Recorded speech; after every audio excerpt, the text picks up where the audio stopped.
We're on. We're live. It is Thursday. It is Thursday. I always get confused between Thursday and Monday because we have that gap between the shows. What? I always get the days. Okay, listen, I can understand how you can confuse Thursday and Friday, but you can never confuse Thursday and Monday. I think it's just I cross wires whenever I go to speak. Like whenever all of a sudden we were live, and all of a sudden my brain goes, and then just that's what happens. But today's Thursday. We have a football game tonight. We have the Cardinals. We have the Green Bay Packers. But first, we'll be talking about some college football, and our girl Kelly in Vegas has a play today. 2 plays today. Am I saying that correctly? You know, I've got 2 really sharp sides that a couple guys put me onto for today. I'm not going to be able to talk about them that much because they're not my plays, but I still want to share with everybody.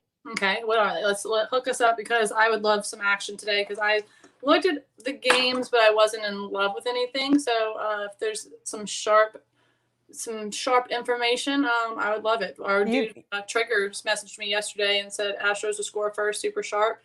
And I said, I hope you're right. And sure enough, he was. And sure enough, yeah. And then we also had Astros first 5. We also had that there would be a score in the first inning. There's a lot of really great stuff. And I think that's what the whole thing with me is, right, Megan, is I want to be able to share the information that I've been so lucky to get. I mean, this has been 10 plus years coming. I have had an education that is basically invaluable. And I still, paid $100,000 to go to college. This is way more valuable. Don't not go to college, but also listen to people far smarter than you. Will go a lot farther in life. Troy plus 18.5 got steamed all the way down to 17. And the big reason why here isn't because of Troy. Troy, pretty close to where Megan making money is. She knows this is not some great football team, but I think what the wise guys were kind of looking at here, Megan, was this, well, you want to call it a bubble burst, or I call it the dream crusher game. And that is App State ended up winning that game last week. Coastal Carolina no longer in the mix to possibly be in the college football playoff. They weren't going to be anyway, let's be honest, but that doesn't mean in their minds that they weren't going to be. And now their minds definitely were set on Natty. Like they were set on well, and I think that's the thing. They were a top 25 team, and all they had to do was go in and beat App State, and it was going to be just fine. That's not how the game went down. So I think this is the kind of situation where they, quote unquote, lose a game twice. Now, they're not going to lose to Troy. That's not what I'm trying to say. I just mean emotionally, they probably don't give a shit about this Troy team. So too many points here. I did take them at 17.5. So down at 17, I think they're still worth the play, but 17, a little bit more of a key number of sorts, if you will, in college football. So keep an eye on that. If it dips below that, you're probably a little too late to the party. And the other one comes from my good buddy, Kenny White. He does a show with a couple of our friends, Adam and Chris. And that is Navy plus 11. I bet them at plus 10. Now, while Tulsa has shown some moments of greatness this year, we know exactly what Navy does. And that is they're going to run the football. Their defense is going to step up. And while they had a moral victory just a couple of weeks ago against the Cincinnati Bearcats, I think that showed this team some real promise here. I think this is just way too many points. So I played both of those in agreement with people far sharper than I am.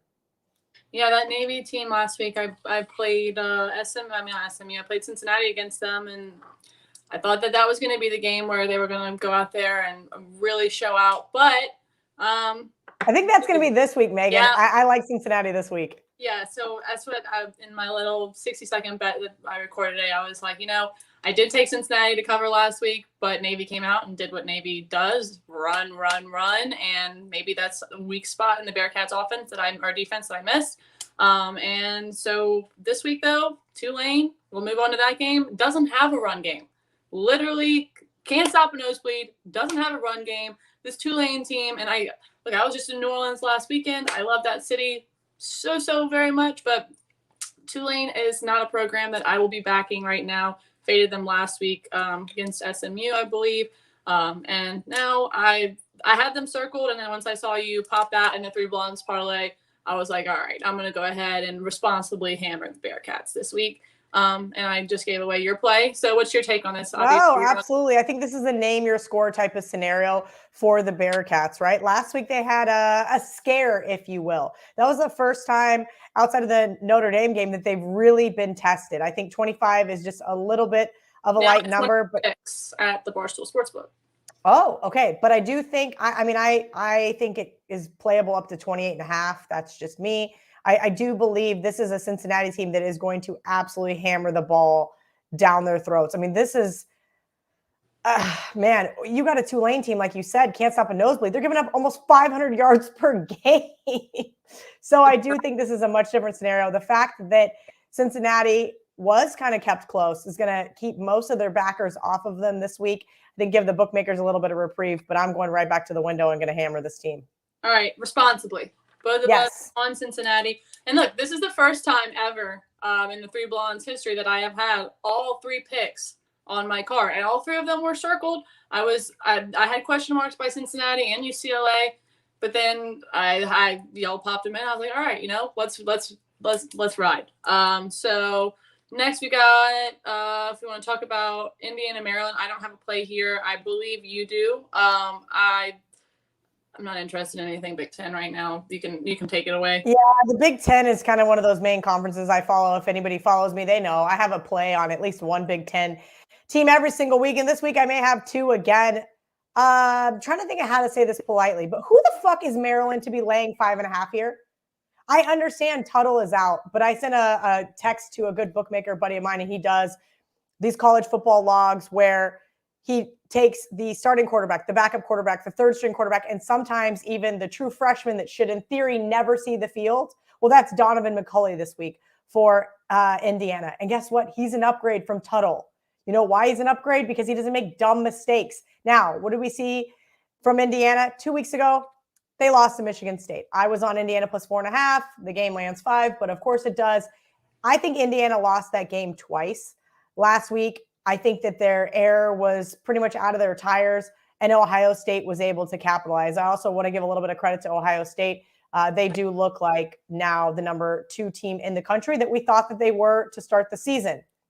Which so that being found me whenever I said that, they looked like they could be above Iowa. And where is Iowa? They just keep moving on. And speaking of that game, another game that I don't want to touch, Iowa, Wisconsin. You don't have a play on this one either, but if you had a lean, where would you go? I don't, but as you know, I felt the same way with you. A couple weeks ago, I gave out Purdue money line, and I'm still on this fade Iowa train, if you will. We spoke about how I thought that Coastal Carolina had, college football playoff hopes. Well, so did Iowa, but they were never the number 2 team in the country in Vegas. Power ratings wise, they didn't even crack the top 10 on a neutral field. I'm going to make Wisconsin basically a pick 'em. So in Madison, I'll say the line is right. I lean towards Wisconsin here, but Mertz absolutely terrifies me. This could be whoever turns the ball over loses. This is like 36.5. These teams are going to beat the crap out of each other in the trenches. It is going to be one of those old school, really ugly Wisconsin games. I'd love to bet the under, but 36.5? One turnover and I'm screwed. I think this looks like let's call it a 17-14 type game. Lands on the number, goes under the total. All right, on to a game that we're head-to-head on, and I'm going to stick with it. This is a team that I have been riding. They've been cashing tickets for me pretty much left and right, and that's the Pitt Panthers. It's Kenny Pickett. I'm not paying a premium for this team.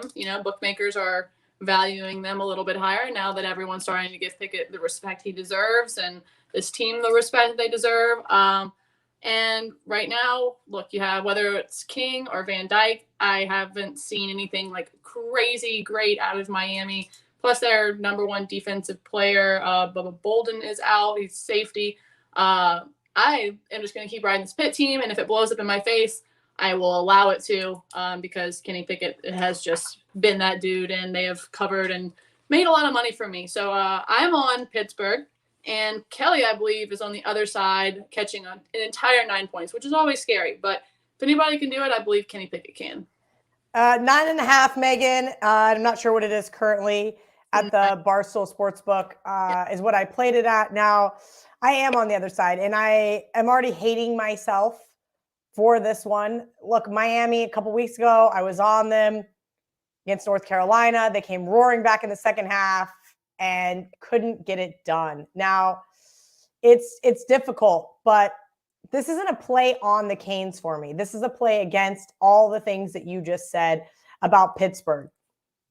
Kenny Pickett sitting over there reading about the Heisman committee now. You've got hyper-valuing him. You've got this team who is probably super excited about beating Clemson for the first time in forever. But we've talked about this Clemson team before on this show, Megan. They are so offensively inept. Is Dabo Swinney going to get fired?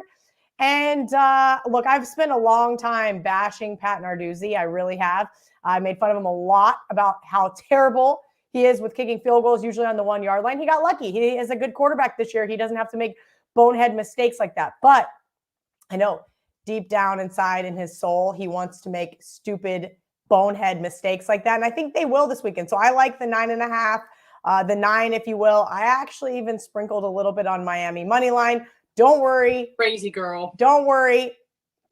Manny Diaz is going to fuck this up. He's going to make sure they don't win the game outright, and I'm going to be really pissed.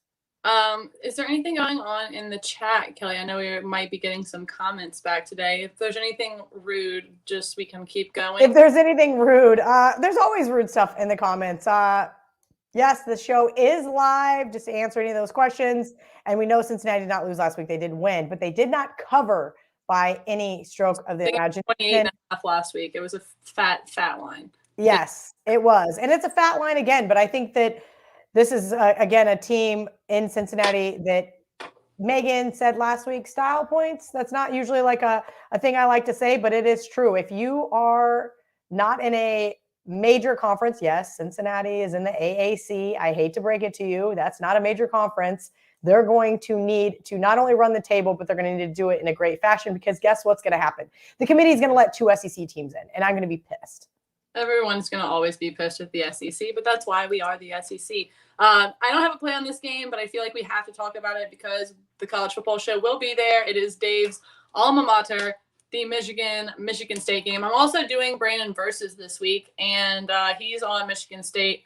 I went ahead and I took the other side. I'm not putting that out. But in Brandon versus, I do have Michigan. And I personally would lean that way. I mean, obviously Michigan State's attractive as a home dog there, but I think I like the way Michigan has been playing just a little bit better than Michigan State.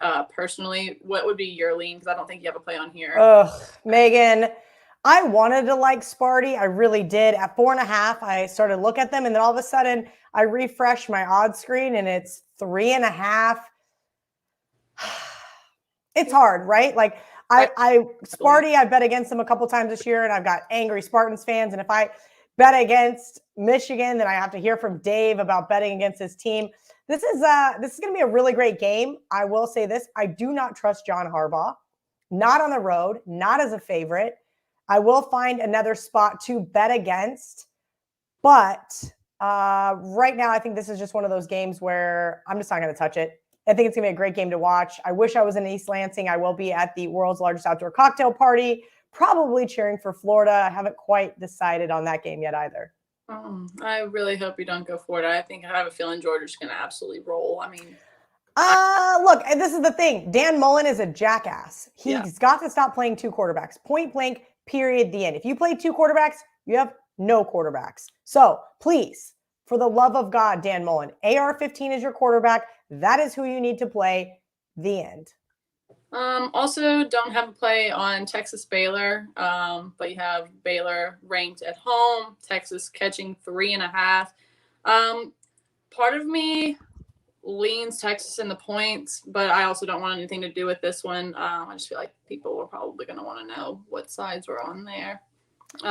Megan, I'm with you. I think Texas plus the points looks really intriguing. I'm not going to get to the window. Baylor opened -1 out here in Vegas and just got pummeled all the way up to 3. 3 looks like the right number. My problem with Texas is they get so much respect every single year. They have the best athletes in the state. They always get some big name head coach, and they always, always, always disappoint. This is Baylor's team to lose, or excuse me, Baylor's game to lose. I'm not going to be getting involved, but I do lean Texas with you. I guess we'll see. Yeah, we'll see. I feel like Texas is literally a coin flip every week. You just don't know what you're going to Look, get. if you like Baylor, I think you play them in the first. If you like Texas, you play them in the first half. If you like Baylor, wait until halftime. If Texas is up, let's say 14-13 at half, then guess what? You're going to get a better number on Baylor.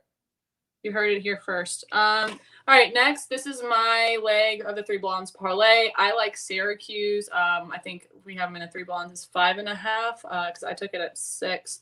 Well, technically I put it out today, put it at 6.5, but maybe I've doubled down on it. Anyway, so I like Syracuse. They have been another team that has been a cover machine that have been making me money, who I don't want to turn away from.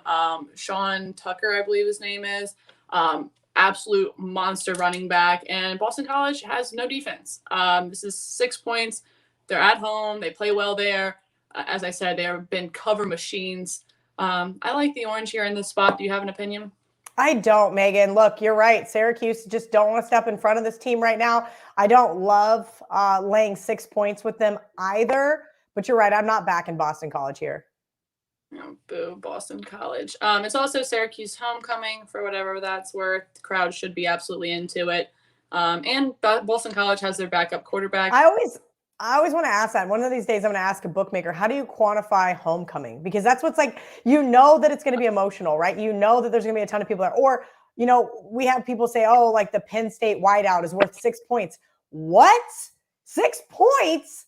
It always is interesting to me because I didn't use that angle last week with Iowa State, but it was in the back of my mind that, hey, it's homecoming. Maybe this team's going to go out there and rah, and then they storm the field as a touchdown favorite. How embarrassing. Did we pass? I think I might have passed up your UTEP play. I'm sorry about that. No, please pass it up. I've got lots of good stuff. I'm going to give that out in my 3-team money line parlay. So I don't want to use any of my good notes. I have some fun things to say that's either going to really piss people off or they're going to laugh.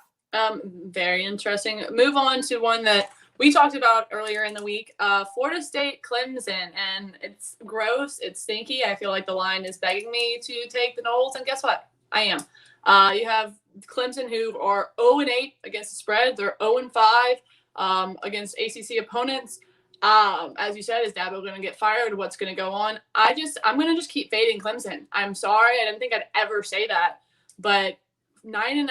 I know that you mentioned like this Florida team's been garbage on the road, but the last team that Clemson beat by double digits was South Carolina State. And I didn't even realize that they were a real school. Didn't even know they had a football program. So, I've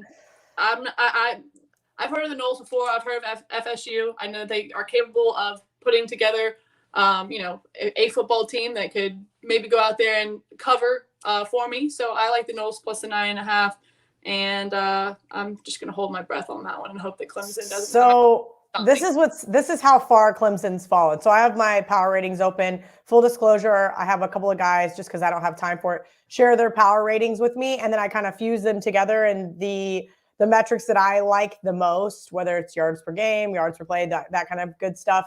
And I'm looking at week 1. Megan, if you had to guess what this line would have been in week 1, I say, okay, week 9, Clemson favored over by Florida State by how much? 17. Pretty close. I have it as 18.5. And that's how far Clemson has really fallen here. Now, look, there is a zero circumstance where I want to take Clemson right now. They have, and I said that a couple weeks ago when they were at Syracuse, they were able to squeak out a win, but by any means, they were never going to cover that game. Right. Clemson is the worst ATS team in the country right now. I don't know what's going on in that locker room. I don't know what's going on with this offensive juggernaut of years past.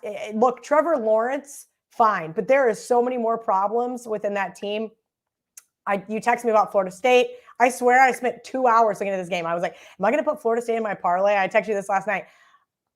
Look, I see this going one of two ways. Either Florida State wins this game outright or Florida State loses by 21. And I don't know what the right answer is here because I'm going, all right, the numbers say this. We know that Florida State, it has some serious issues, but we also know that their coach isn't in the hot seat. I mean, I don't know how Dabo gets this team prepared for this game. when you have national championship expectations to start the season and you are one of the bottom 5 teams in the ACC. And your Heisman quarterback is now benched. DJ Uiagalelei. Like I didn't even need to learn to say the guy's last name because he's on the bench. You're actually right. Week 1, I was very concerned with pronouncing his last name right, and I have not had to use it once this year. I actually feel really bad for him, but there is a lot of issues there, and I think we're going to see some people get new jobs next year, because right now there is a world of hurt in South Carolina with this Clemson team. I lean towards Florida State, but I will not get to the window here. All right, Kelly will not get to the window. I will, and I will hold my breath the entire game. As you said, you were going to the world's largest cocktail party. I don't have a play on this game. I do think that Georgia rolls Florida. As I said, I just think that, and along with everybody else in the world, that it's Georgia, everybody else. And I truly, truly believe that. I mean, my LSU Tigers, who we know aren't the best and most solid team, were able to put together a win against this Florida team. I don't see how Georgia doesn't beat them by 2 touchdowns. That's just me. I know A plus B doesn't always equal C, but I feel like with Georgia, it does. Obviously, they could drop a game. I just don't think it's going to be to Florida. What do you think? And I hope you enjoy either way. No, I'm going to have a friggin' great time, Megan. I can't wait. It's going to be really awesome taking my dad to the game. This has been a bucket list game for a really long time. Now, I will say this. A few weeks back, I was on Florida plus a 14.5 versus Alabama. So I was looking at Florida here. Now, obviously, this is a neutral site game. Yes, it's in Jacksonville, Florida. But I can tell you right now, this stadium is going to be 2/3 Georgia fans. All the Gator fans that I've met down here are, what's the right word? Angry, maybe not quite angry, but pretty close to it. A lot of people not happy with Dan Mullen. A lot of people think that he lacks passion, lacks that coaching discipline. And again, we spoke about it. He has a 2-quarterback system. The Gators should be able to run the ball. Should be able to run the ball. But we know that besides Wisconsin, Georgia is one of the best teams in the country that can stop the run. I think this is going to be a knockout, drag-out type game. I lean towards the under as well. I do think that we're going to have to keep AR-15 in check, because if he throws as many interceptions as he does against LSU, your score prediction is going to be correct. Georgia will absolutely dominate them. But I do believe Florida will be ready for this game. I do think we saw some promise last week from this Gators team. I think this is a game that they've had circled all year long versus Georgia, who this is just another team that they have to play. This is a 2-loss Florida team. I don't think Georgia is probably about playing them right. I think they're looking forward to the SEC championship game versus Alabama, and they have their eyes set on the national championship. So I do think this is just a little too many points. I'm not sure if I'm going to bet Florida. Again, I lean towards the under, so I may end up on that one for the game.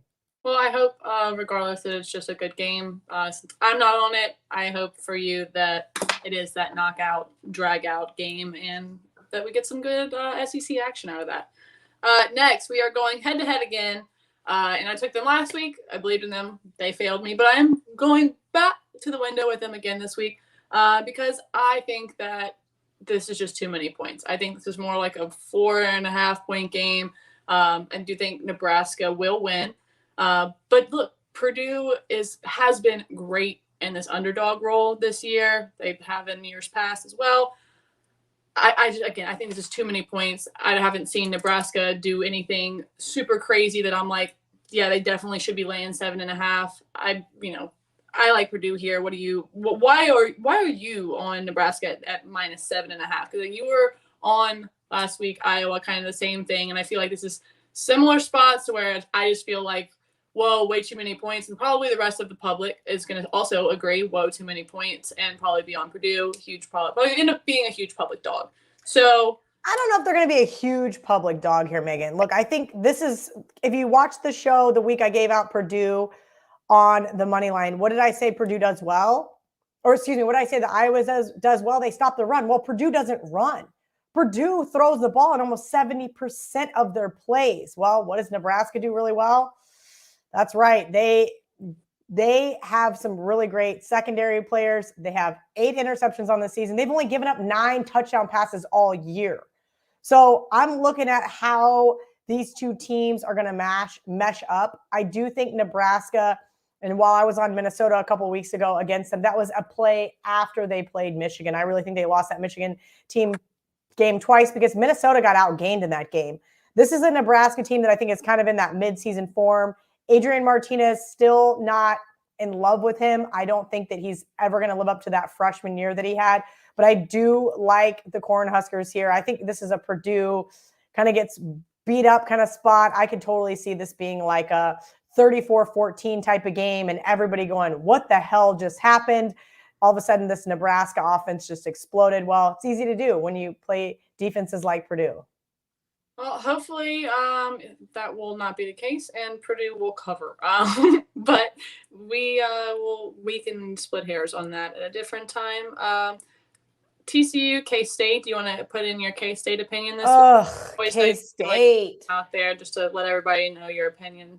I mean, look, K-State got it done for me last week. By all means, I had K-State pick them, and I turned it off within the first 35 seconds. TCU is one of those iffy teams, Megan. Remember, you and I were both on SMU versus TCU, got the outright money line win.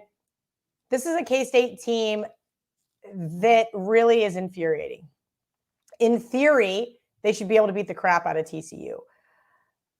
I just don't trust this K-State offense.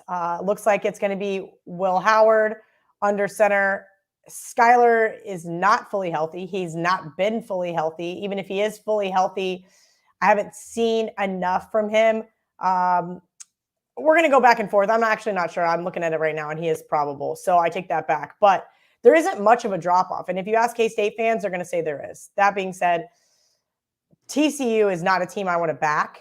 K-State has done well against TCU. Full disclosure, I like Gary Patterson, but I don't think he has full control of that locker room. And I told you that a couple of weeks ago when he was complaining about Oklahoma and Texas leaving for the SEC. It's like, what are you crying about? You're still TCU. You're still the rich kid school. You have to have a certain number of level of GPA to get in anyway. It's not like you guys are buying players. So, right. I mean, maybe they are. Maybe that's the problem, is that they can't afford the players because Oklahoma and Texas are going to the SEC. That being said, I don't want to lay the points with K-State, but there's no way I'm touching TCU here.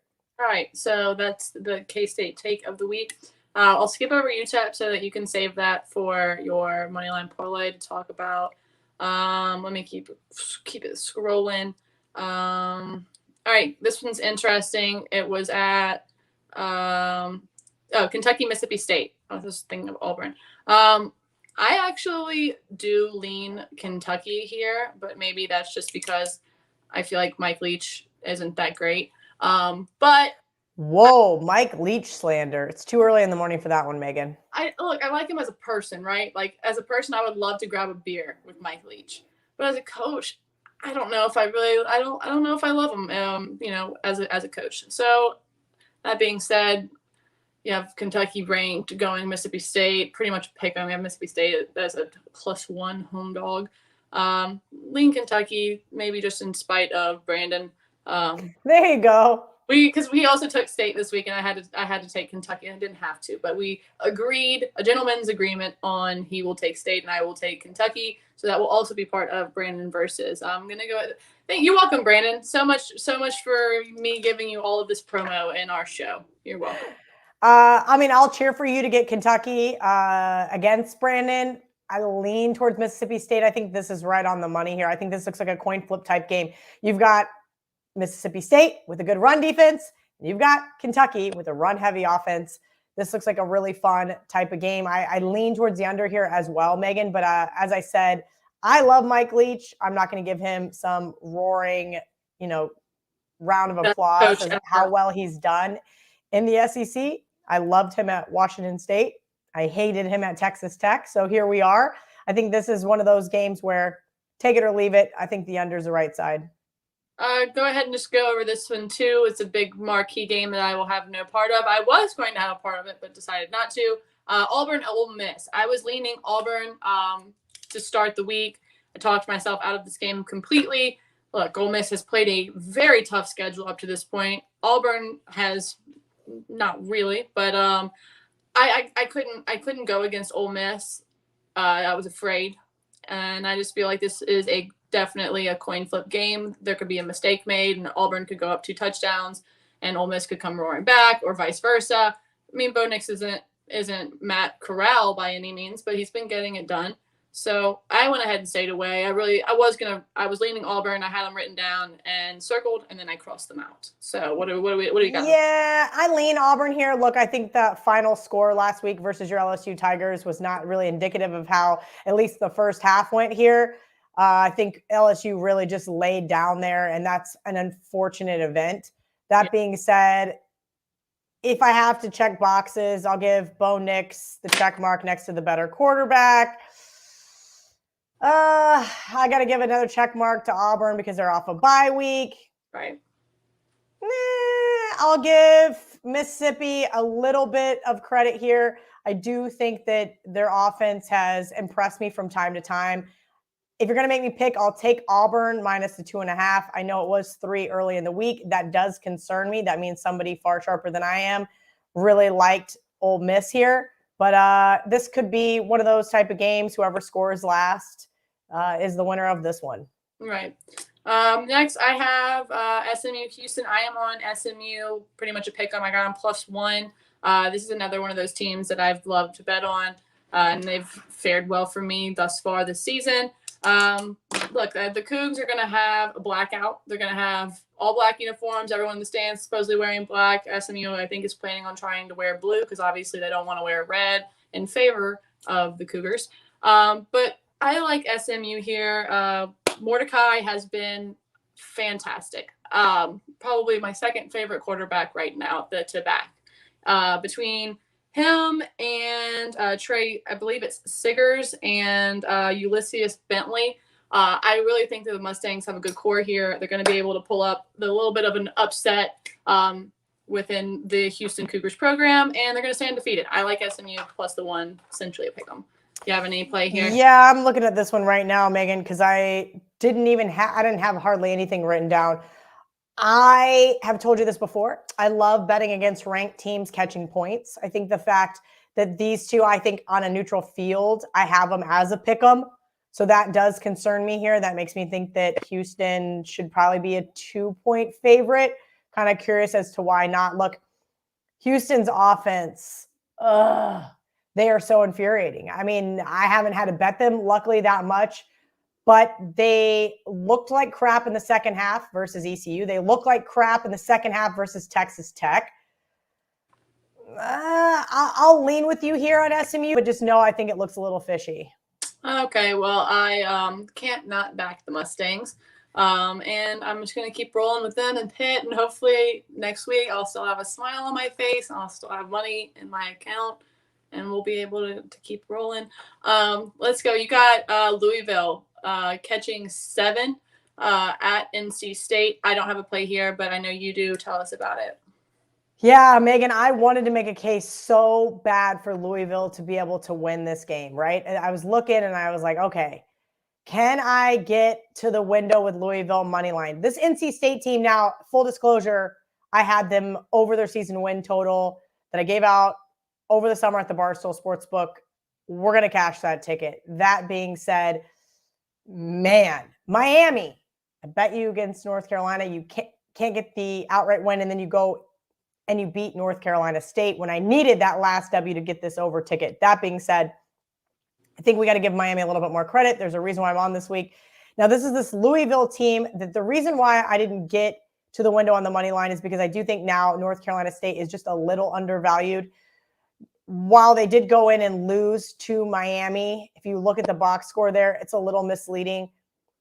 Malik Cunningham, decent quarterback, okay? That being said, he is penetrable. His offensive line's got to give him more time. And I think that that's where Louisville might surprise some people this week.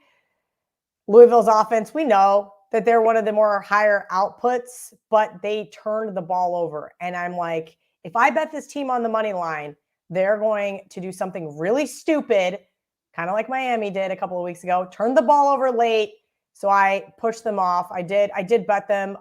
The current line is 6.5 at the Barstool Sportsbook. I did bet them plus 6.5. I missed the 7. My fault for being late to the party there. It's okay. It's better late than never. So unless the game lands 7, and then I hate everybody all over again. Very true. I'm also on UCLA with Casey. UCLA can't afford any more losses in conference play, and they could have won the last 2. They've also lost 2 games by 3 points. I like them catching 6.5 here personally. Do you have a lean on this at all? I mean, hopefully you lean UCLA for the sake of our parlay, but I do lean UCLA here, Megan. They were my best bet last weekend, and God damn it, that was frustrating. And also, the refs took a field goal off the board that actually was in. If you watch the replay, and I'm not sure Chip Kelly's over that one yet. But that being said, I lean towards UCLA here. You were mentioning the blackout that Houston was going to have. Well, that's also what Utah is going to have. Utah has been a great team in Salt Lake City just to win. I want to say they're like 75-25. It's been insane. But that's why I didn't take UCLA money line. I consider them for my parlay. I think this is too many points. I think UCLA has a bounce back game. I think they are pissed off about last week. They had multiple opportunities to win that game. They had multiple opportunities to go to overtime. Utah regressed just a little bit. I am kicking myself for not being on Oregon State against them. I think this is going to be a really good game. And a touchdown here is just a little too much. So I like the 6.5. All right, so got it here. This is the week that we hit the 3 blondes parlay. This is it. I mean, if we don't, we have like no face left to show. I'm just going to say that. Was I the reason why we lost it last week? I'm pretty sure I was. I'm not sure, but I will take responsibility for a couple. Casey can take. Look, we're the 3 blondes. We can take responsibility here and there. But let's also talk NFL. We have an NFL game tonight. And it's the Packers at the Cardinals, and Cardinals are still undefeated. They still have that big undefeated rock hanging above their head, ready to be snapped and crashed down on them at any time. It's a lot of pressure. I know that we won't have a J.J. Watt there. I know that Green Bay won't have an Adams. But I still think this is giving Aaron Rodgers too many fucking points. 6.5 points for Aaron Rodgers, who could literally get anything done in the last 2 minutes of a game. I know that the Cardinals have been rolling, right? They've been rolling, and usually I would be on them. And someone asked me this morning, like, who do you think could be in the front running for MVP? Well, obviously Kyler Murray looks like he could be that. But I saw something like Aaron Rodgers is 10-3-1 on Thursday nights, something along those lines, or I could have just made those numbers up. Sometimes I see like memes in my head and I try to remember what they say, and I don't know if that's correct or not. But it was an insane number that just backed what I had already laid with the Packers. I'm on them plus the 6.5. I also have a prop, Aaron Jones over 59.5 rushing yards. I think they'll establish the run with Adams out. That's my play on tonight's game. I have a feeling you're on the other side with that ugly face that you made. I just hate this game. The more I look at it, it's frustrating to me because the look-ahead line here was 3.5. Bookmakers put it out, and it just gets pummeled. So now I'm too late to play the Cardinals. But I don't like the Green Bay side here, and it's because, Megan, you told me weeks ago, what is this Green Bay defense? Swiss cheese. Look, the Packers are never underdogs, but every single time that they are, what do? They win outright. And they've been winning and covering ever since that week 1 loss of the Saints. Yes. Aaron Rodgers, when I bet him, life is great. When I bet against him, life sucks. So I'm going to take the under tonight. I tweeted it out earlier. I know some really sharp positions were on the under earlier in the week. I said I wasn't sure if I was going to get to the window on it. If you want to grade me on it, I'm still not sure if I'm going to get to the window, but for the show, I'm going to take the under. This looks like a 24-23 type nail biter of a game. I want to like Green Bay, but I just can't. And it has nothing to do with all the guys being out. It has to do everything with that defense. Don't forget they have a couple guys out. Kevin King probably being out is probably better for that defense, though. I will say that because Kevin King and I kind of still hate each other from last year's NFC Championship game. I don't know if I'm ever going to get over that one. Also, though, if you don't like the Green Bay side and want a very cool hoodie, you can on the Arizona Cardinal. I don't know what the spread was initially, like what they put it out at. But you can bet that and get a super sick patch hoodie for Arizona that you should wear to the Arizona Bowl. Hopefully. It'll be cold enough to finally wear it. I actually got a new sick hoodie. I did not get one of your crew necks yet. I got a new one. It says, "Don't be afraid to fade yourself." I'm going to get one funny that says something about fading me because I'm really sick of people telling me they're going to fade me. It's actually comical. I want you guys to fade me. I had one bad week all year, and my bad week was 4-6. So well, my favorite part right now of the year is like it's the World Series, so there's only just two teams playing. So anytime I pick, the Astros, the Braves are gonna fucking wipe the floor with you. Well, they might. There's only 2 fucking teams playing today, guys. like, yeah, fade me. Yeah, you only have one choice. It's just don't. If you're a troll, don't be stupid. Like, do it. Like, make me laugh with your troll. Do something like creative. Like, just don't be stupid. And a lot of y'all are. So. Yeah, I mean, you're right. You need to be more creative in the trolling, guys. If you're gonna do it, do something cool. Like this whole, I don't know. And Austin Stewart, if you were in here, you weren't a writer. What are you talking about? Megan and I are both writers. I DM with Rico all the time.